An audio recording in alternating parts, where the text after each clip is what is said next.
huyu rais kwa appointment ya huyu Omolo alinichenga kidogo. Si mnajua mimi ndio custodian ya shares katika hii serikali.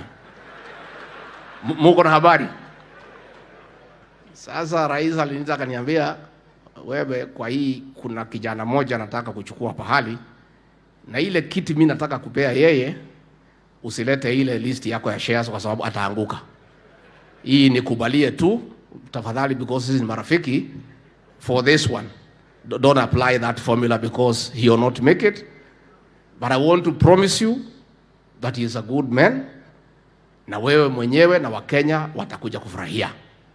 Mimi kwa sababu rais tumetoka mbali, sinajua Waswahili wanajuana na vilemba, nikaelewa haraka, nikaweka mambo ya shares kando, huyu akakuwa PS wa Interior. Had other shareholders been asked, hiyo kiti ya Interior haingekuja hapa. Huyu rais anapenda nyinyi. Maybe ni hiyo maneno ya huyu alitoka Kericho akaolewa hapa, I don't know, but he loves you. Because that docket is a serious docket. It's the heart of government.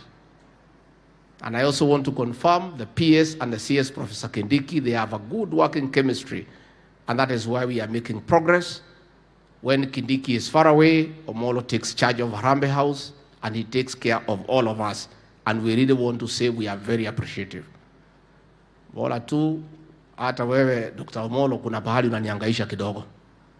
Na mimi ningetaka kuomba kanisa na hawa watu wenu, muongeleshe huyu PS asinihangaishe pahali ananihangaisha. Mungetaka nimwambie pahali ananihangaisha? Ningetaka muambie tafadhali, huyu Rigiji ni mtu ya kawaida. Ukienda ofisi yake, punguza Kiingereza. Kwa hayo mengi, ningetaka kuuliza msimame, tumkaribishe Rais wa Jamhuri ya Kenya kwa makofi. Asante. Thank you, Mr. President.